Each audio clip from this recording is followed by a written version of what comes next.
Hi நண்பர்களே, எல்லாருக்கும் வணக்கம். லைக் பண்ணுங்கள். எப்பயும் போல் நம்ம சாப்பிட போகிறோம். இன்றைக்கி நம்ம வீட்டில் என்ன ஸ்பெஷல் அப்படின்றத நம்ம அப்புறம் பார்க்கலாம்.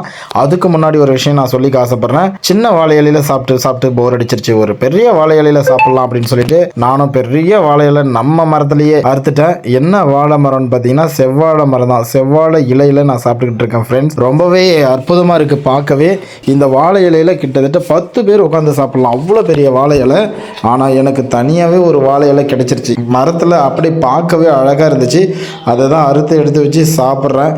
வாழை இலையில் சாப்பிட்டா ரொம்ப நல்லதுன்னு நான் ஆல்ரெடி சொல்லியிருக்கேன்ல உங்களுக்கு. அதே மாதிரி தான் நண்பர்களே, பழைய சாப்பாடுன்னா எனக்கு பிடிக்கும்னு ஏற்கனவே சொல்லியிருக்கிறேன். அதாவது நைட்டு மீந்து போன சாப்பாடு கொஞ்சமாக இருந்துச்சு. முதல்ல அதையும் நம்ம சாப்பிட்டுக்கணும் இல்லைங்களா. அதையும் நான் இலையில் கொட்டிக்கிட்டேன். அந்த இலையில் கொட்டிக்கினதுக்கப்புறம் தக்காளி பஜ்ஜி நம்ம வீட்டில் செஞ்சுருந்தாங்க. அதாவது கல்லில் ஆட்டின தக்காளி பஜ்ஜி, ஓகேங்களா. தக்காளியெல்லாம் வதக்கிட்டு கல்லில் ஆட்டிட்டாங்க. சூப்பராக இருக்கும்.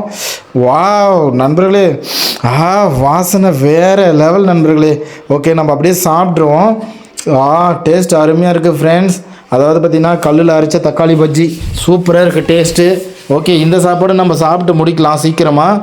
வாழை இலை செவ்வாழை இலை தான் ஃப்ரெண்ட்ஸ். ஏற்கனவே நான் உங்களுக்கு சொல்லியிருப்பேன்னு நினைக்கிறேன். எல்லா வீடியோவிலையும் செவ்வாழை மரம் எங்கள் வீட்டில் இருக்குதுன்னு ஆல்ரெடி நான் உங்களுக்கு சொல்லியிருக்கிறேன். சாப்பாடு டேஸ்ட்டு அந்த அளவுக்கு இருக்குது நண்பர்களே. என்னை சுற்றி நிறைய குண்டாக்களெல்லாம் இருக்குது.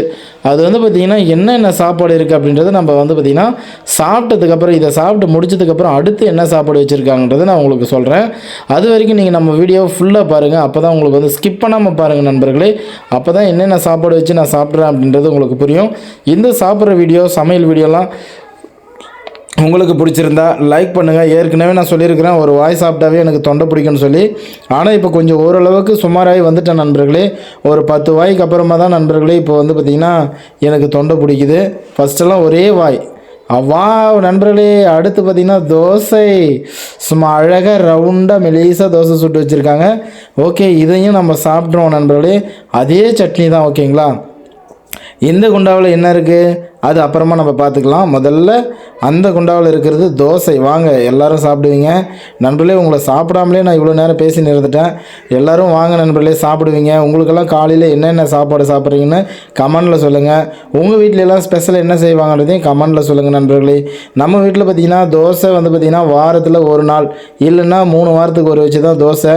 எப்போயாச்சும் நினச்சா தான் தோசை நண்பர்களே. மறுநாள் பார்த்திங்கன்னா வேறு சாப்பாடு தான் செய்வாங்க. எப்போ பார்த்தாலும் அதிகமாக நம்ம வீட்டில் செய்கிறது சோறு குழம்பு மட்டும்தான் மாற்றி செய்வோம். ஆனால் எனி டைம் சோறு தான் சமைச்சு சாப்பிடுவோம். ஆனால் நம்ம வீட்டில் இப்போ வந்து ஆச்சரியமாக என்ன நடக்குதுன்னு பார்த்தீங்கன்னா தோசை, ஓகேங்களா. இப்போ இந்த தோசையை நான் என் பாட்டுக்கு எப்படியோ ஒன்று சாப்பிட்டுட்டேன் நண்பர்களே. அடுத்து இன்னொரு தோசையை நான் டிஃப்ரெண்ட்டாக சாப்பிட்ருக்கேன் நண்பர்களே. அந்த மாதிரி நீங்கள் ட்ரை பண்ணி பார்த்து சாப்பிட்டு பார்த்தீங்கன்னா உண்மையிலே ரொம்பவே அற்புதமாக இருக்கும். சப்பாத்தியை எப்படி நீங்கள் வந்து பார்த்திங்கன்னா சாப்பிடுவீங்க, சப்பாத்தி எப்படி சாப்பிடுவீங்க? எல்லாருமே பிச்சு சாப்பிடுவீங்க. ஆனால் வந்து சப்பாத்தியை பிச்சு சாப்பிட ரொம்பவே கஷ்டமாக இருக்கும். தோசைன்னா ஈஸியாக வந்து பார்த்திங்கன்னா கட் ஆகிடும். ஏன்னா தோசை வேறு சப்பாத்தி வேறு. சப்பாத்தி வந்து கெட்டியாக இருக்கும். இப்போ இன்னொரு தோசை நான் எடுத்து வச்சுக்கிறேன் பாருங்கள். இன்னொரு தோசை எடுத்து வச்சுக்கினதுக்கப்புறம் அதுக்கு நான் வந்து கொஞ்சமாக சட்னி இன்னும் கொஞ்சம் எக்ஸ்ட்ராவாக நான் ஊற்றிப்பேன், ஓகேங்களா. இதுவும் பாருங்கள் தோசை, ஓகேங்களா. இந்த தோசை அதாவது பழைய ரைஸை நான் சாப்பிட்டு முடிச்சுட்டு இன்னொரு தோசை சாப்பிட்டேன். இப்போ இன்னொரு தோசை, ஓகேங்களா. இப்போ நான் வந்து பார்த்திங்கன்னா தெரியாமல் ஒரு கையில் நான் போட்டுட்டேன் தோசையை. அதுக்கப்புறம் தான் ஞாபகம் வந்துச்சு, ஏன் நம்ம வந்து மசால் தோசையாக மாற்றி சாப்பிடக்கூடாது இது அப்படின்னு சொல்லிட்டு இருக்கிற அந்த தக்காளி பஜ்ஜியெல்லாம் எடுத்து மேலே நான் வந்து அப்ளை பண்ணேன். அப்படியே பூசிட்டு அதுக்கப்புறமா நான் வந்து சாப்பிட்டு பார்த்தேன் டேஸ்ட் எப்படி இருக்குது. இப்போ எப்படி இருக்குது டேஸ்ட்டு? நம்ம வந்து மேலே வந்து தொட்டு தானே சாப்பிடுவோம். இப்போ அப்படியே பூசி சாப்பிடுப்போம் அப்படின்னு பார்த்தா சூப்பராக இருக்குது நண்பர்களே. உண்மையிலே அவ்வளோ அற்புதமாக இருக்குது டேஸ்ட்டு. இப்போ பாருங்கள் மேஜிக், பார்த்தீங்களா. சப்பாத்தி மாதிரி அப்படியே உருட்டி எடுத்துட்டேன், ஓகேங்களா. இனிமேல் நம்ம வந்து பிச்சு தொட்டு சாப்பிட வேண்டியதே இல்லை. அழகாக கடிச்சு நம்ம சாப்பிடுவோம்.